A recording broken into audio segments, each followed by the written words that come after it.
Learn to love yourself. Be Mm, easy on yourself. We're all here to learn. We're human. We make mistakes.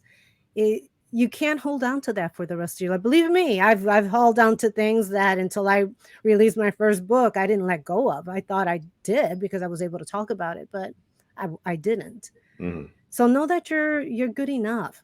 I think we're so hard on ourselves, and someone makes a comment and we take it to heart and we think that that is true, and you don't need other people to tell you you have value if you know you mm. have value. And I think that's the hardest part, is knowing you have value. Introducing the Poet Life Podcast. Go check it out today on your favorite platforms, including iTunes, Apple Music, and the website, thepoetlife.com.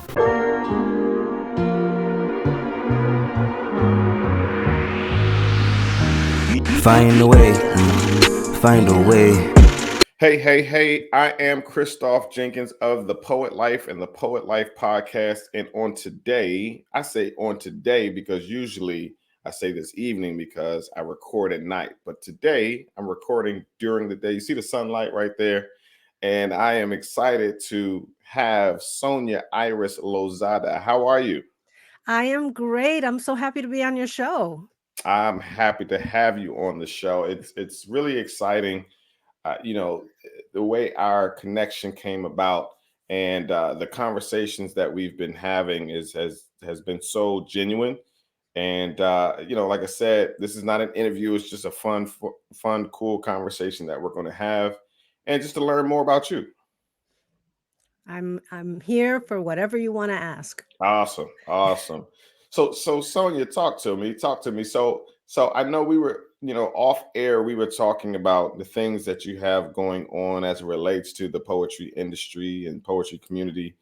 And where did poetry come in for you? Well, like at what stage in life, like where were you in life, and how did that affect you? I grew up in Chicago, and it was a low income.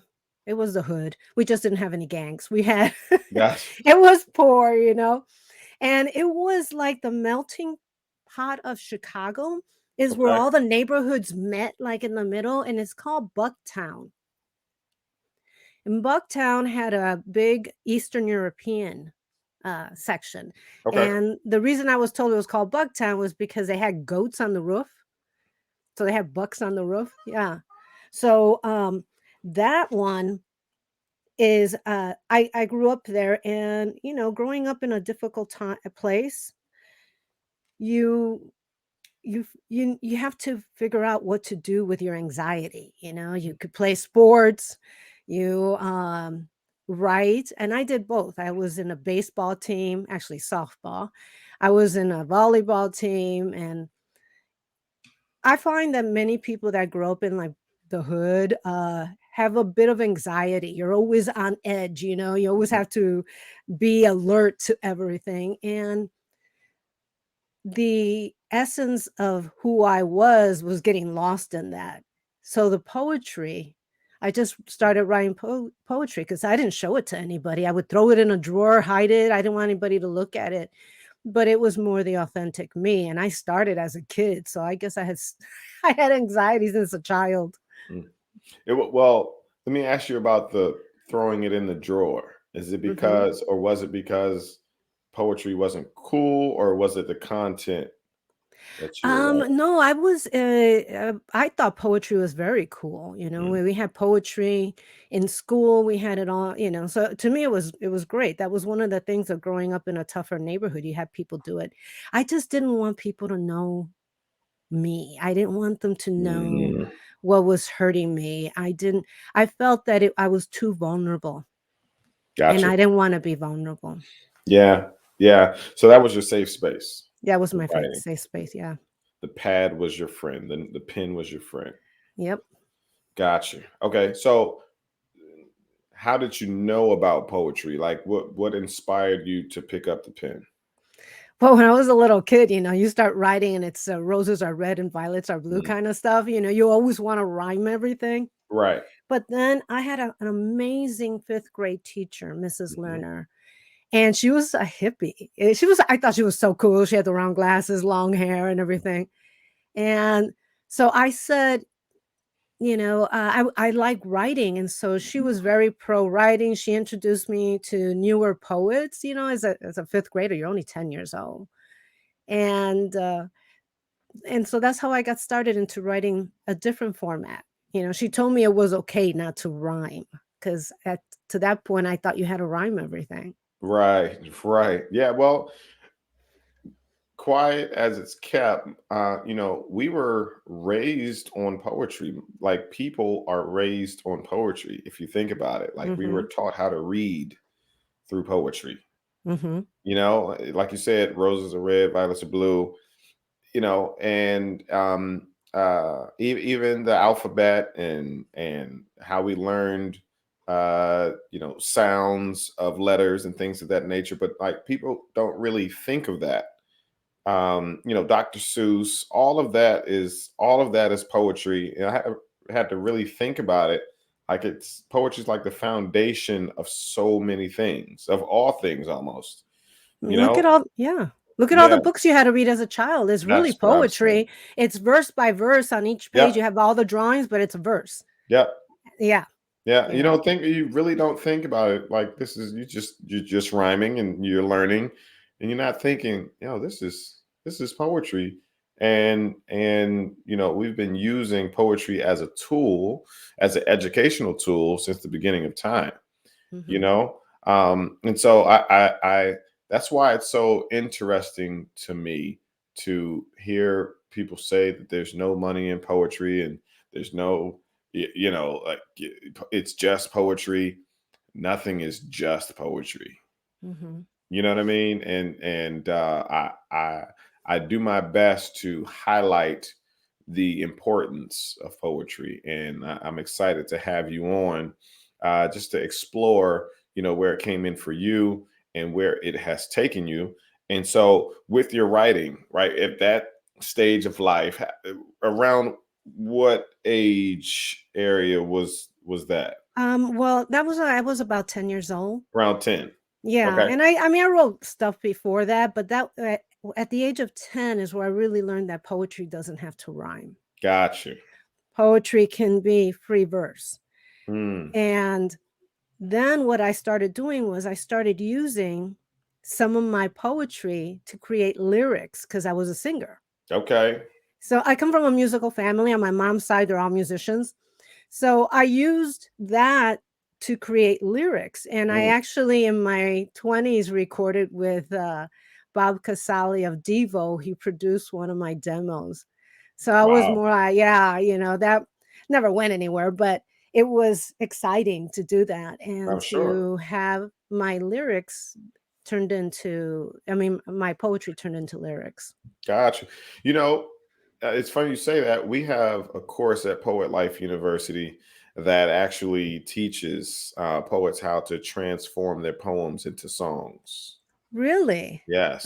That's cool. I got to check that one out. Yeah, it's really, really, that's one of our newer courses, taught by Tyra McKenzie, and it's going to be awesome. It starts, I think, this month, at the end of this month, and eh,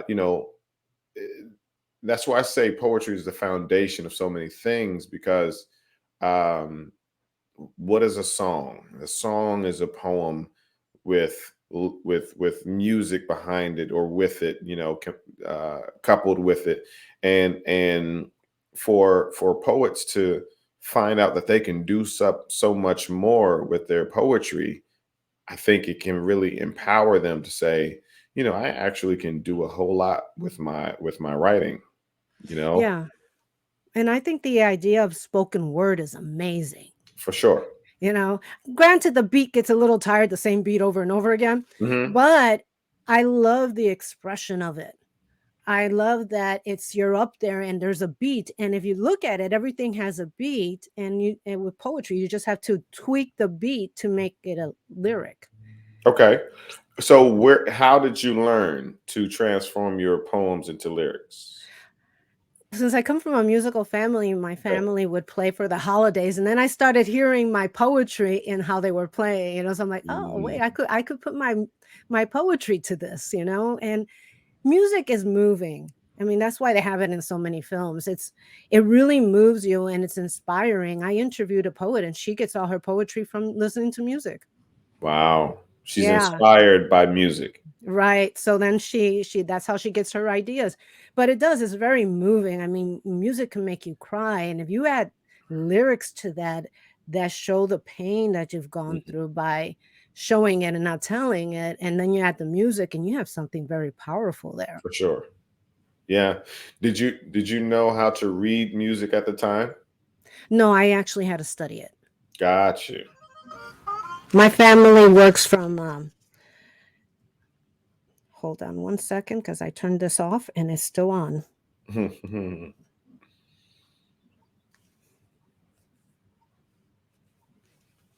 Sorry about that. You're fine. Um, yeah, so I had to learn how to read and write it. I learned how to read it way before I learned how to write it because I took piano lessons as a kid. So I had to learn, all my scales, how to read music and all of that. And it's funny because I still have those books and I look at them and I can't even read the notes anymore. I go, wow, there's too many notes. I feel like the Wow. guy in Mozart. There's too many notes. Yeah. And and then I learned how to write it in college. Okay. Got you. So are you still into writing lyrics and writing songs? I actually was gonna get with some hip hop guy and give him my lyrics. I mean my music so he could turn it into lyrics. But he's not in California anymore, so that kind of fell through. Got you. But I would like to. I mean, my stuff is more, what the soul goes through. And yeah, I call myself the self-help poet because a lot Mm, of my poetry is about going through something maybe terrible or something good, but always knowing that you have the power to overcome. got you. Yeah, that makes sense. No, that definitely makes sense. All right. So we spoke about the 10-year-old. So high school, college area period. What are we doing with our poetry? Well, in high school, I had, Chicago's called the Windy City, right? Yep. So I I had a binder with all my poetry because I like writing freehand, and I still do this today, which really creates way too many notebooks everywhere. Right. But I like writing it because there's something about it that relieves anxiety by just doing it longhand. Mm-hmm. And I dropped my binder in a six-cornered street, and everything flew everywhere. So I had Wow. to start all over again. Wow. And I looked at some of the poetry that I have and I'm thinking, how do I fix this to bring it into a book? Because I have a ton of it from, after high school till now. Right. I took a hiatus there for a while and but I came back to it. And I Yep. had gone and gotten foot surgery. And so I was home and I didn't go to work. And I realized I'm not going back to this job. I hated the job. Mm, To be honest, I didn't want to go back. And so all I did when I that time off was write and write and write. And that's how I got my first book called Inspire Me Raw. Because I was inspired, and then it's all about raw emotions, like everything I was feeling. And I didn't want to publish it. I was terrified to publish it, but then I knew I need to get over myself. I was going to use a different name.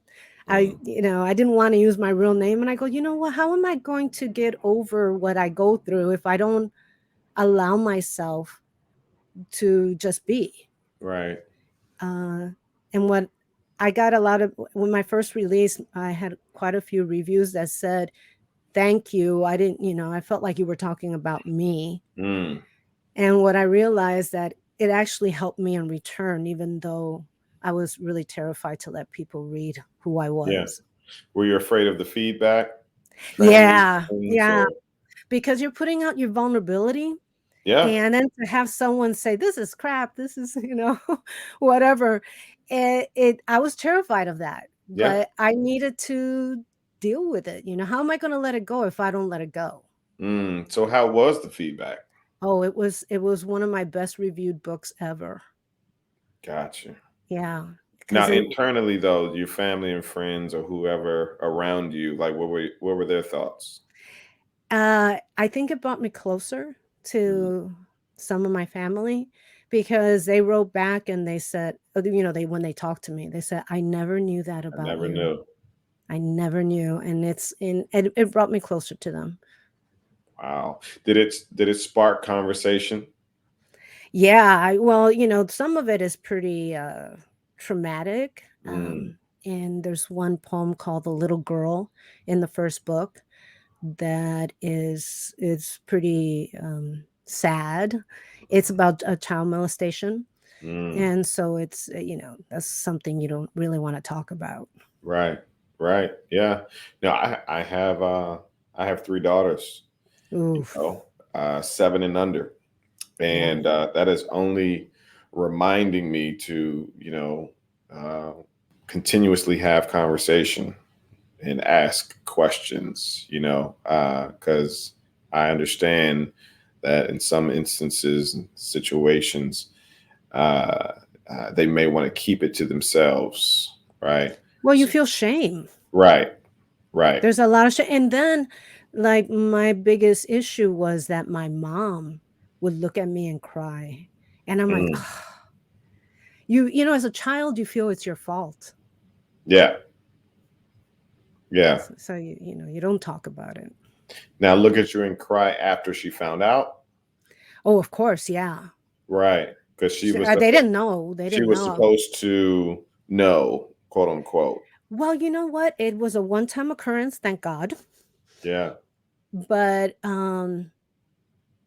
it just was devastating. And a friend of mine took me down, to this basement to where this guy was, and he was molesting her for God knows how long. And she was only Wow. 7. She. Yeah. So it was a big deal. I mean, I think I screamed loud enough where I'll send you a copy of it so you could read it. Please. And that was, it's the shame. You feel like you're dirty. I Mm, think most women, if they get raped or go through anything like that, it's more like you feel like, well, what could I have done? Is it my fault? What did I do? And it's not really your fault. It's the fault of who did this, mm, and they don't get the blame. But I am eternally grateful to the Me Too mm, movement because you don't want to report it because they go, well, that's what you get. But what does a child get? A child doesn't know, mm. Yeah. so And then they'll ask the victim, or I don't like using the word victim, the person, years later when they do come out and say it. Well, why did you take so long? I was a child. I was 4 years old. Wow. Yeah. And that is something you remember it. You don't remember all the details, but you remember it. Not only remember it, but you were introduced to it Yeah. And you that don't know as a that kid, way. right. As a kid, you don't know what is happening. You don't understand it. I Yeah. knew it was bad because my parents were crying. Mm, I didn't know it was bad before that. I just know that it hurt. But as a kid, what do you know? You don't know. It's time to create an unforgettable experience at your next event with the Poet Life by booking a keynote poet. Poets excite your audience with motivating messages, charismatic delivery, colorful rhythm, powerful prose, and heart-filled stories with a style of spoken word that's tailored specifically to your event. The Poet Life has keynote poets in your city of all ages and backgrounds. Visit thepoetlife.com to learn more and book your poet today. when did you say something? When you were Oh, older? that's No, my parents knew then, immediately, but it was something I just didn't, I didn't wanna bring it up because I saw how much it tore them up, and I didn't want them to remember that. Wow. So, you carry that because you don't want your parents to hurt. I have amazing parents, they were always loving and there for me, so I'm blessed in that way. Yeah, for sure. They still with you?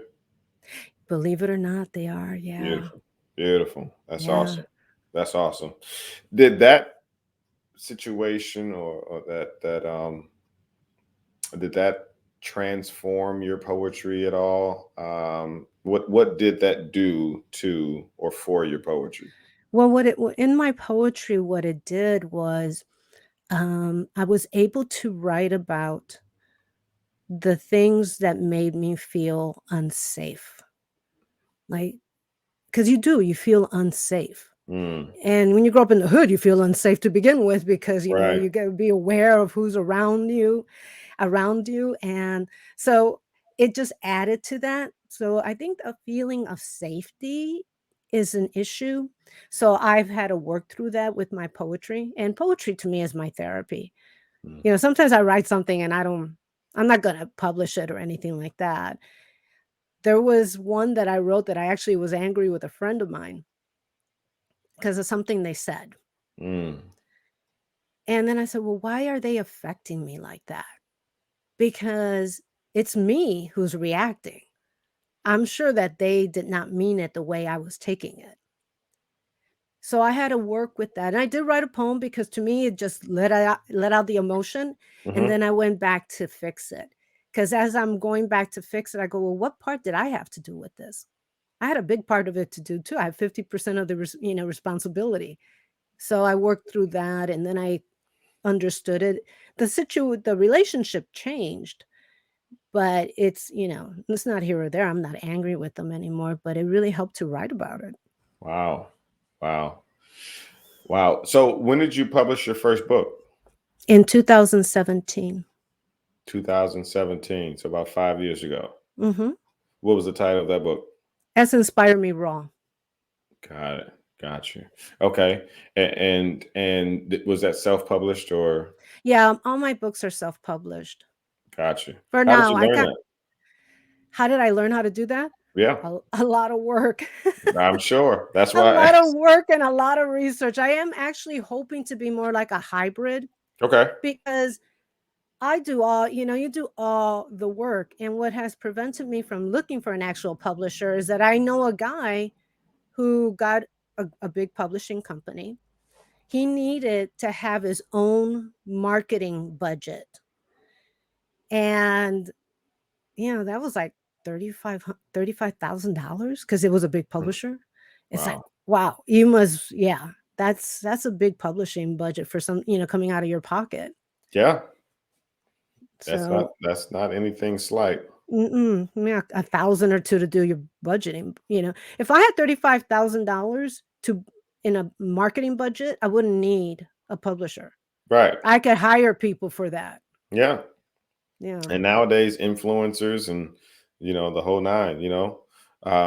And so you also have your podcast as well. So what's the direction and what's the The podcast about? the podcast is called Poetic Resurrection, and it's, exploring perceptions.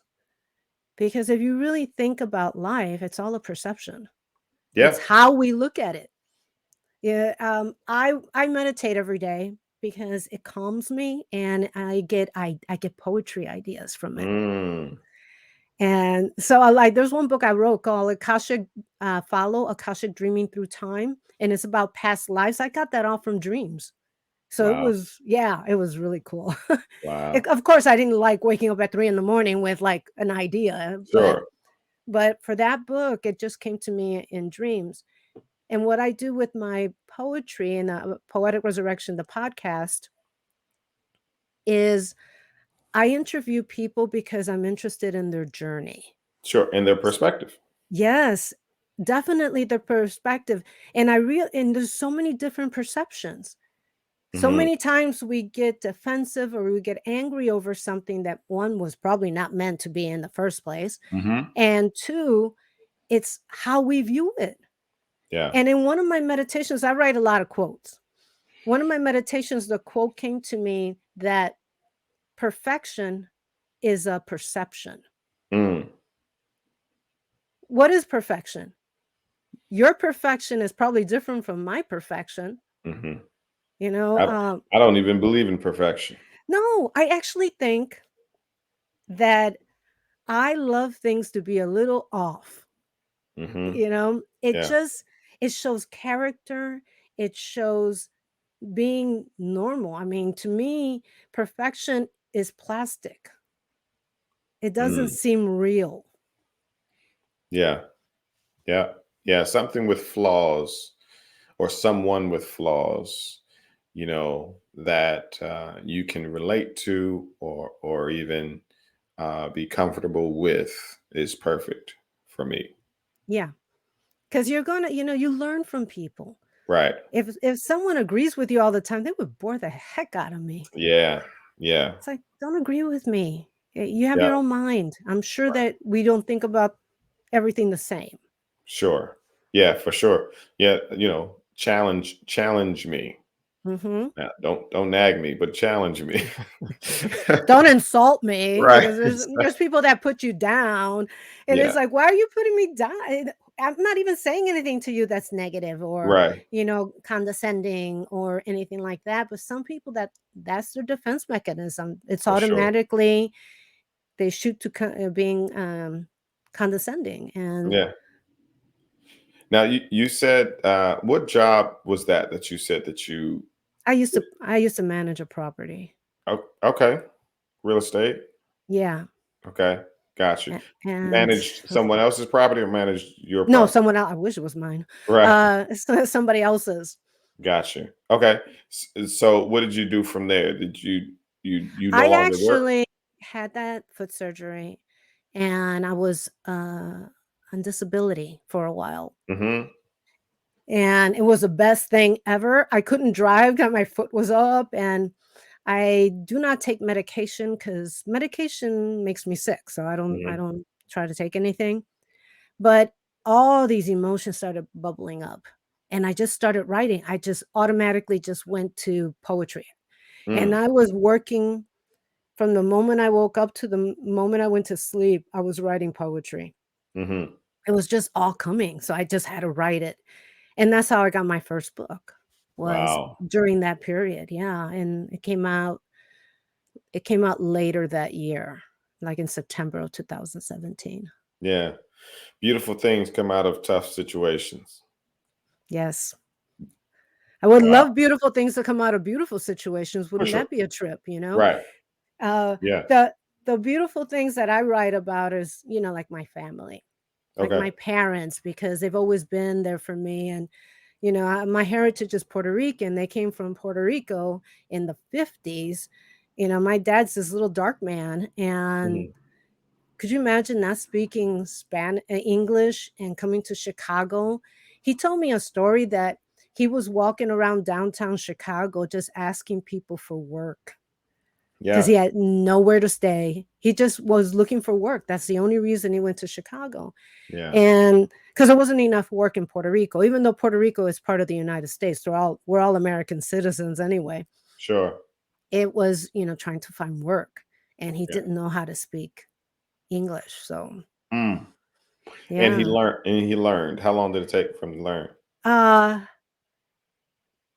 I don't it's weird.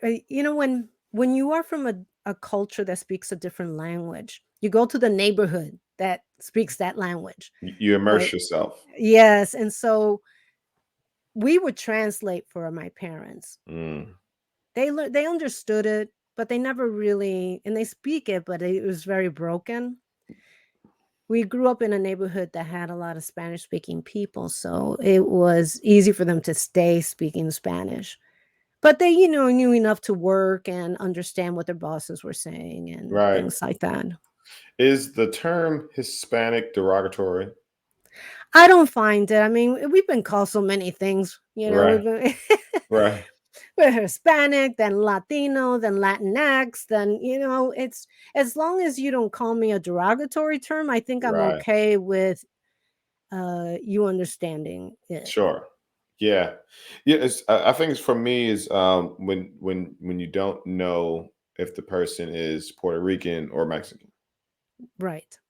And so, what term should a person use in that instance? Latinx, I guess, is the newest term that's used. Gotcha. Yeah, Gotcha. because it's you could tell sometimes from facial how we look facially. Okay. Puerto Ricans can look African or European. Mm, And Mexican people can look also European, but more indigenous. I see. Yeah, they could look more indigenous than we do. You know, I used to live in Seoul, South Korea. Really? I used to live in Seoul, South Korea for a year. That was the year of 2007 and 2008. Uh-huh. Uh, and I was there to teach English. And that was it was a running joke even with my Korean counterparts that they could tell between a Korean and a Japanese person. They could, but no one else could. Well, I Uh, live in California, so we have all of them here, and I've learned to tell the difference. really, Yeah, because I have friends that are Japanese and Chinese and Korean. yeah. And once you like know them and you hang out with them, you But that's start the to thing. It's see different. it is Yes, different. yes, if you know them, but like if you were just to see them, you know, it was just difficult to tell what nationality they were. It is. Yeah, It's like just because you're European doesn't mean you're from Italy because right. Italians look different from the French, but they're all European. It's a Yeah, bone structure that tells people what area you're from. for sure, for sure. You know, I one thing I really appreciate and value as it relates to Latinx, you Hmm. know, um, the resilience, the resilience. I had some trees fall in our yard, and on Monday I'm waiting for the truck person to come and pick it up. I put it on the curb, but they never came. And a person of Latinx descent, knocked on my door and basically explained to me that they're not coming. I was like, why? I was like, why? They were like, well, it has to be in those brown paper bags, and you have to chop it up and all. I was like, are you serious? The tree fell in my yard. Why? You know, and Was he it a asked, city tree? well, I don't know if it's considered. It's on my property. No, then it's your tree. Yeah. Right. I have like three big granddaddy trees in my yard, and I mean stuff falls from those trees all year round. Oh, And so it's just like fall all year round in my yard. And soon I'm cutting all them down. Um, really? it's work. It's so much work. I Oh, it's a mean, shame the tree that's like, I grandfather tree is know, over 100 years old. but it's like seven different leaves and whatever sap. The Oh, sap gets on my car. yeah. But my direction was, he asked, if he could do it for me. I was like, yeah, most definitely, and I paid him. But I just really value work ethic. You know what I mean? And the fact that he drove by, saw that, and created work for himself and created an income just out of that and now he's my guy. Like that's who I call, and man, I really love that because I'm just a man of work ethic, so it's just inspiring to me. Yeah, there's something that I admire that too when Mhm. someone they know what they in whatever field you pick in life. Yeah. Have good work ethic.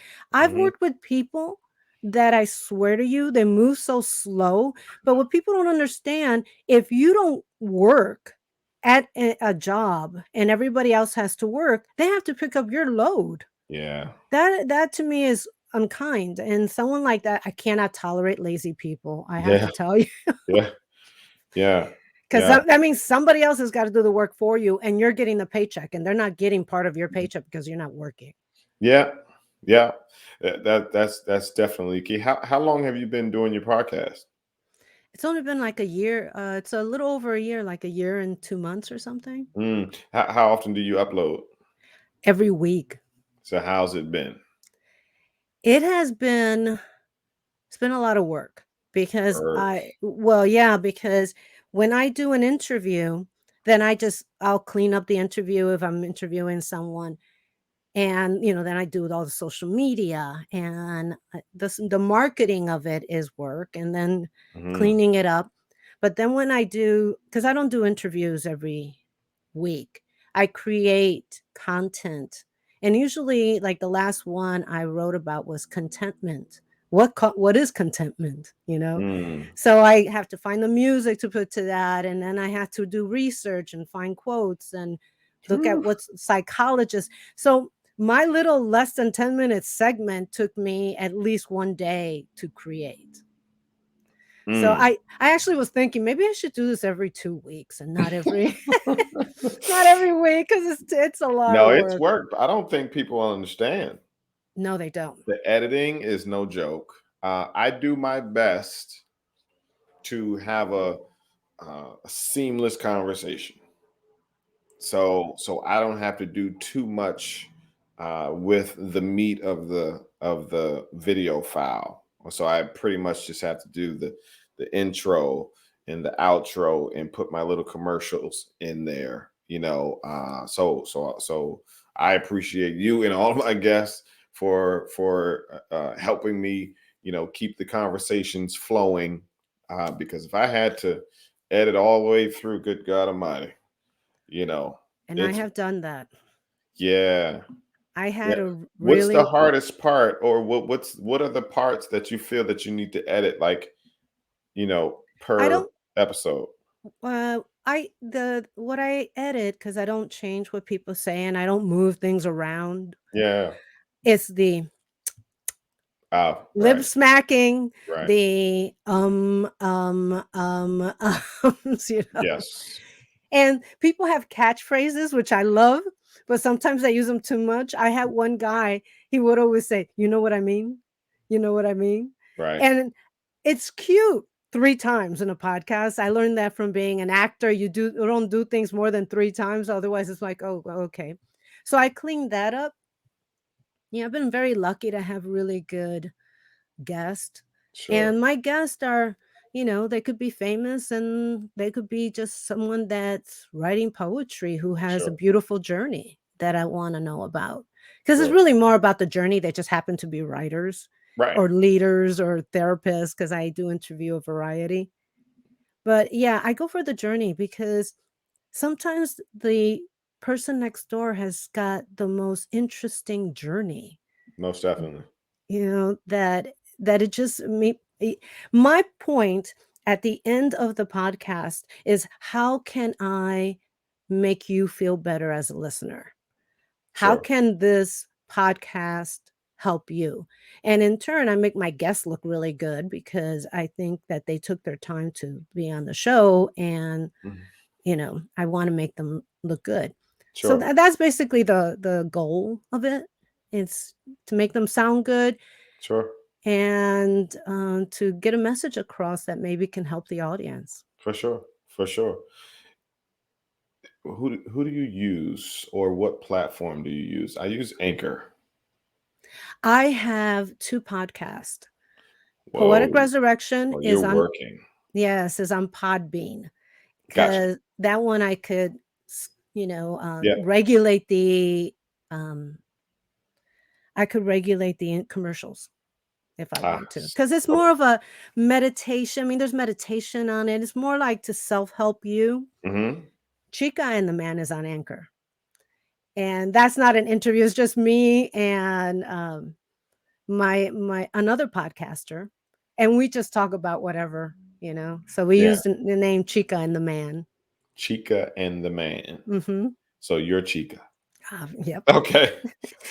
And this is a side note, because I'm Puerto Rican, right? So uh and he's a white guy, so I was looking to call it the Puerto Rican and the white guy, but that was taken.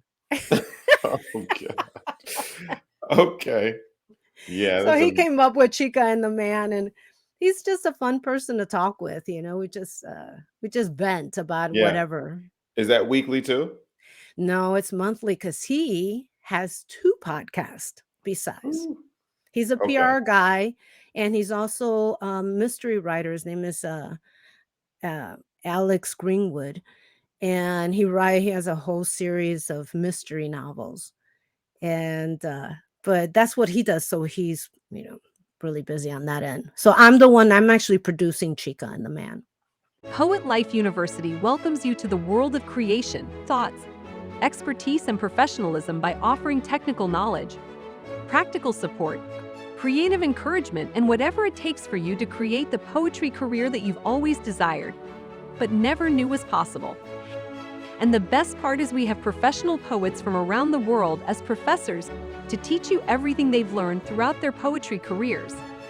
We are currently offering several 8-week live courses that will help you gain a deep understanding of poetry, become confident in your work as a poet and writer, learn how to start your own business with the help of an expert, enjoy the freedom that comes from being able to pursue what you love on your terms.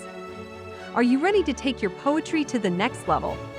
Learn with others by doing for the future from the comfort of your home. Get in touch with us at www.poetlifeuniversity.com and enroll today. Gotcha. So if it's monthly, how long are the episodes? About an hour. About an hour. Yeah, Okay. I wish it was more because all we do is vent for an hour. We just talk about whatever. Like the last one we did, we talked about cars and what cars we got, and how I had a 68 Camaro that was always broken down, and so we just talk about it. It's light because Poetic Resurrection is a little heavier. Mhm. It talks about looking at yourself, your perceptions. I've had therapists on there that cover trauma, and because of that, I didn't want another podcast that was heavy. Right. So this one it's light. We laugh a lot. We, tell jokes and stuff like that. So it's light. Yeah. Where you see yourself taking your poetry? What's the plan? What's the trajectory? Well, one of the things that I do like is giving readings, and I, talking to people. Like one of my poems that I wrote is called Tomorrow. Hmm. And it's about a abused woman. I did not personally go through that. I saw a woman as a child, and she was being abused by her husband. So it talks about that, and the month about was it the Women's Month that deals with abuse? I forget the hotline. There's a month for that. They were Hmm. actually considering the poem Wow. for their event, when that was like in 2017, because I think the month for that is October, and I just came out with the book. So they were interested in that poem because it discusses, when you're in a relationship like that, you think things are going to get better. You Right. have children together, and you think that you can change it and have a happy home, but it really doesn't change. Mm. Wow. Wow. So if in an ideal world, in a perfect world, you would see yourself where exactly as it relates to poetry? Like, Okay, that was the question, wasn't it? no, Yes. I see myself doing public speaking. mm, I would love to do a TED talk, um, reading to people, seeing how I can influence. It really makes me feel good to know. Excuse me. It really makes me feel good to know that I'm helping someone. So mhm, it would be great to make money while you're doing that. And so, going on tour with it. I would love to travel mm, and talk to people as I travel. To me, travel is so important. You learn about other people, you learn about the cultures, you learn about the belief systems. mhm. I mean, it's a plethora of information out there that you can use for writing. Yeah, definitely. Do you do this full time or? Writing, no, I have a regular job that I do part-time.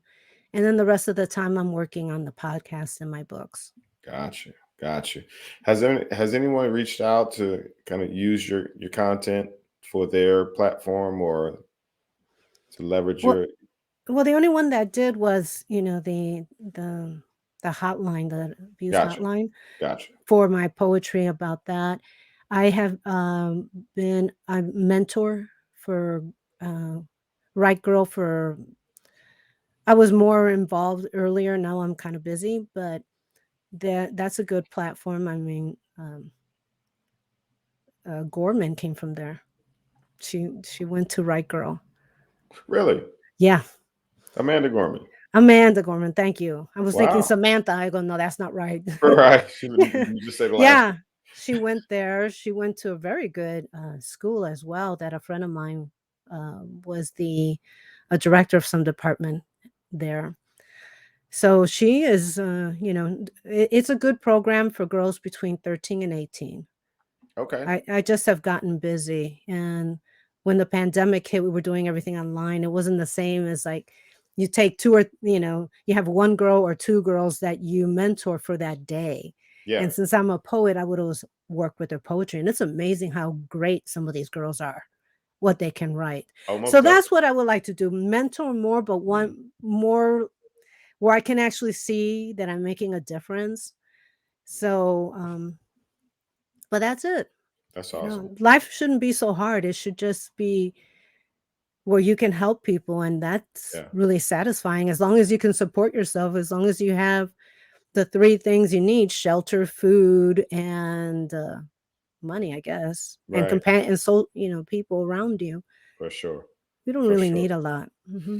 No, that's very true. That's very true. And if people, at the very least, at the foundation of it all, focused on that, definitely you want to be ambitious and be progressive and keep on building, but the stress, you definitely want to do your best to control the amount of stress that you put yourself in. And we put ourselves in it because we give it power.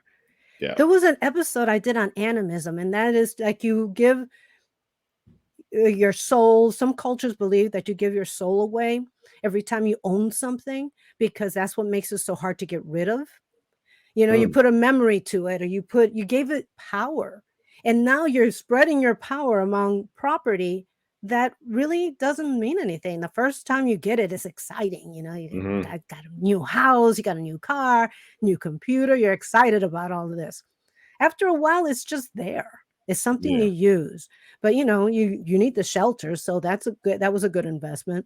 Hmm. Hmm. But half the time we give away so much power. We want to have the fanciest cars and the top of the line everything, and it's all marketing. To me, it's so manipulative. Yeah. It's like I don't want to be manipulated by marketing. I think marketing is great because you inform people that this product is available. Hmm. But that fear marketing, if you don't buy my product, you're gonna die. You're gonna lie on the floor for 3 days. Right. Right. That's to me, I find that abusive marketing. Yeah. And a lot of people speak of capitalism, but I think a lot of people misinterpret capitalism. I think capitalism is related to what you just spoke of, when you're doing it, not to help, but to help yourself, Mhm. but a lot of people misconstrue capitalism for making money altogether. Yeah, Uh, no, it you can make. I mean, there's a lot of really good people out there that help, who have books that help everybody. yeah. And you know, um, can you hear? Okay, No, you're good. the gardeners are here. All is Um, well. yeah, but yeah, and like one of the things that I've because I'm always looking at people and studying people. I once wanted to be into therapy, Mm, but like help people through therapy. But then I don't think I have the personality to listen to 8 hours of someone complaining. So, but mm, what I notice is if something makes you really angry, or if something makes you hurt, really ask yourself why. because I find that that's manipulation. That's how you get people all pissed off and they all want to do something, and Mhm. you get the, the lynch mobs all together, and that's manipulation. Someone is pulling at something that they know will work and to manipulate you. For And we sure. got to question that. We have to question why we feel that way before we react. Definitely. That is so key. That is so Mhm. key. A big part of that is self-awareness, Yeah. and knowing who you are. But sad thing is, a lot of people don't necessarily know who they are, and And they that's don't how want to they get. know. Yeah. And the other sad part of it is that's how they get duped, and that's how they're gullible, because they let people tell them who they are and who they should be, and they listen and follow suit. Yeah, I think a lot of that just comes from laziness. Some people just want to be told what to do because they can't deal with life and they don't want to think. Unfortunately, you're here. You're gonna think. I'm a believer in reincarnation, Hmm. and I have a story for you. I'll tell you about it. Hmm. And the reason I believe in reincarnation is because there's in each lifetime, there's no way you could learn everything you have to learn. There's Hmm. just not to me. There's so much knowledge out there that you're not having. But at the same time, do you want to keep reliving the same life over and over again because you haven't learned your lesson? Eh, You know, I'm not suicidal and I don't want to be because I I love life and I'm looking forward to it. But I would not want to relive my life, even though I think I have a pretty good life. But I've had a lot of situations in my life that were really testing. Mm. And I don't want to live through that again. So I am going to make the best of this life, learn what I need to learn so I can move on. I'm not going to be lazy about my own soul. Yeah. Yeah. It's Yeah. That is that's heavy. If you could leave something with the people that could really, from your perspective, we've been talking about perspective. If you could leave something with the people, what would that be to kind of, put them in a good place mentally? learn to love yourself. Be Mm. easy on yourself. We're all here to learn. We're human. We make mistakes. You can't hold on to that for the rest of your life. Believe me, I've held on to things that until I released my first book, I didn't let go of. I thought I did because I was able to talk about it, but I didn't. Mm. So know that you're good enough. I think we're so hard on ourselves, and someone makes a comment and we take it to heart and we think that that is true. And you don't need other people to tell you you have value if you know you Mm. have value. And I think that's the hardest part is knowing you have value. Yeah, that's good stuff. I think the part that confuses people a lot of times is social media, because we're seeing everybody quote unquote winning and traveling and buying cars and houses, and we're seeing that on a daily, hourly, every minute basis. And then you look at your life and all you do is go to your 9 to 5 or whatever it is that you're doing, and you're like, I'm not doing anything, you Yeah. know? Yeah. Yeah, Yeah. and well, if you think about it, these people are doing the highlights The of their life, highlights. not the everyday. And if you see someone being successful at something, it's because they did it 100 times before they recorded it. Yeah. Or you see someone with all these tricks that they can do. This is not a one-time occurrence. They had to study that, and I think that's the thing. People don't want to work at it to get there. They just want to get there. Yep. And it's, when people say you have a child prodigy, now granted, some people just have that kind of mind that picks up Sure. everything just like that. But they practice, they've been playing. When I wrote poetry, I've been writing poetry for 20 years before I let a book come out. So it's Wow. not something that I just came up with. Like I decided to write poetry. It's something that was in you. And most people know from a child what they're good at. They just it doesn't make money, like you said earlier about poetry. Well, you can't make money on poetry. You can make money if you write lyrics. You can make money on poetry too. Put out a book, take a chance. If you Yep. want to start writing that novel, start with the first line. That's all you need to do. You just need to start. That's what it is right there. Folks, you just need to start and start ugly, start messy, but just start. I want to start vlogging. We're going on a journey, a Grammy journey. Ooh. We're producing an album called the Poet Life album, and it will be a compilation album of poets around the country and beyond. And we're submitting it to the Grammys for 2023. And I want to start blogging vlogging, I should say, vlogging, video blogging the process. And I've never been one to desire to be on the camera. Even in this instance, it took me a few years to build up the confidence to be the host of this podcast, and I think I'm going to start today. I'm just going to start, no matter how, crazy it looks. I'm going to start turning my phone camera on and get to it, because the longer you wait or procrastinate, your moment is leaving you. We at The Poet Life are excited to invite you to be a part of something that we've all been longing for.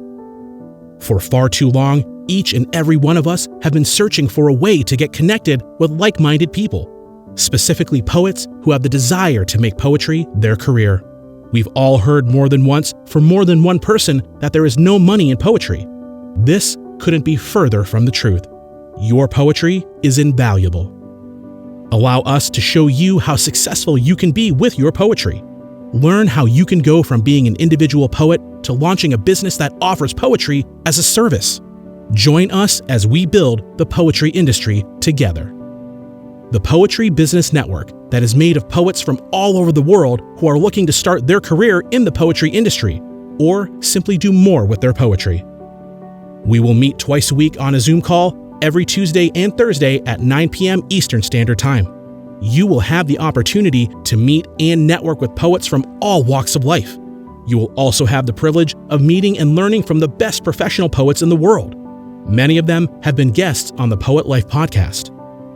We have also incorporated a book club where we read personal development books to help us change our mindset. In order for us to realize our greatness as professional poets, we must renew our minds. So, for just $1, you can check out the Poetry Business Network to see if you like it. We are confident that you will. If you choose to become a member after the first week, membership will be $79 a month. But if for whatever reason you don't, you can cancel at any time. There is no obligation. So, make the investment of just $1 and change the way you see and pursue poetry. We hope you become a part of the Poetry Business Network. Together, we can build the poetry industry. It's leaving you, and while it's leaving you, you're like, but I'm not good enough. Then you start making all these excuses. Well, the lighting's not good. And me as an actor who's worked on professional TV shows and movies, I'm thinking, the lighting has to be good, or this has to be good, or this, Right. or if it's not good, then I'm not going to start. But BS, look at all the popular TikTok things and memes that are out there. They're just And in they a were messy kitchen, just dancing. yes,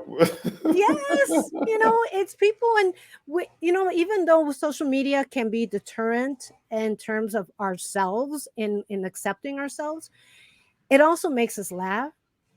And you look at it and people are just having fun. And many of them that are popular, people are just having fun. So go out and have fun. You said it perfectly.